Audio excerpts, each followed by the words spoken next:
વડોદરાથી મળી રહ્યા છે। વડોદરામાં મંતવ્ય ન્યૂઝના અહેવાલની અસર જોવા મળી છે। સમાચાર વડોદરાથી, જ્યાં મંતવ્ય ન્યૂઝના અહેવાલની અસર જોવા મળી છે। જિલ્લા શિક્ષણ અધિકારી હાઈસ્કૂલને નોટિસ ફટકારી હતી।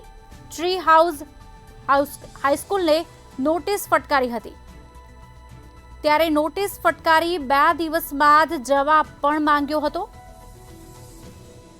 જવાબમાં ટ્રી હાઉસ હાઈસ્કૂલે 7 દિવસનો સમય માંગ્યો છે। જવાબ રજૂ નહીં કરે તો ડીપીઓ દ્વારા કાર્યવાહી પણ કરવામાં આવશે। વડોદરાથી આ સમાચાર મંતવ્ય ન્યૂઝના અહેવાલની અસર જોવા મળી રહી છે।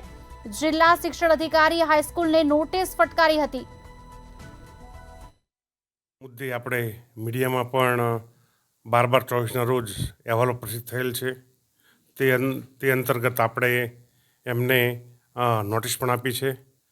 આપણે નોટિસનો જવાબ 2 દિવસમાં માંગેલ અને રૂબરૂ ઉપસ્થિત રહેવા જણાવેલ હતું, પરંતુ સંસ્થાએ આપણને પત્ર લખીને એવું કહેવા માંગે છે અમારે વધારે સાધનિક પુરાવો વિપુલ પ્રમાણમાં એકત્રિત કરવાના હોય, અમને 7 દિવસનો સમય જોઈએ છીએ। કુદરતની ન્યાય અને સિદ્ધાંત મુજબ આપણે એને 7 દિવસનો સમય આપીએ છીએ, જેથી બાળકોના હિતમાં સારું એવું કામ આપણે કરી શકીએ। Thank you. જય હિન્દ। 7 દિવસ બાદ જો એ પુરાવા રજૂ ના કરી શકે તો આપણા તરફથી શું કાર્યવાહી થઈ શકે? 7 દિવસ બાદ જો પુરાવા રજૂ ન કરી શકે તો નિયમ પ્રમાણે CBSE પણ એક્શન લેશે અને આપણે પણ એનું વિરુદ્ધ કાર્યવાહી કરવા માટે CBSEને લખીશું।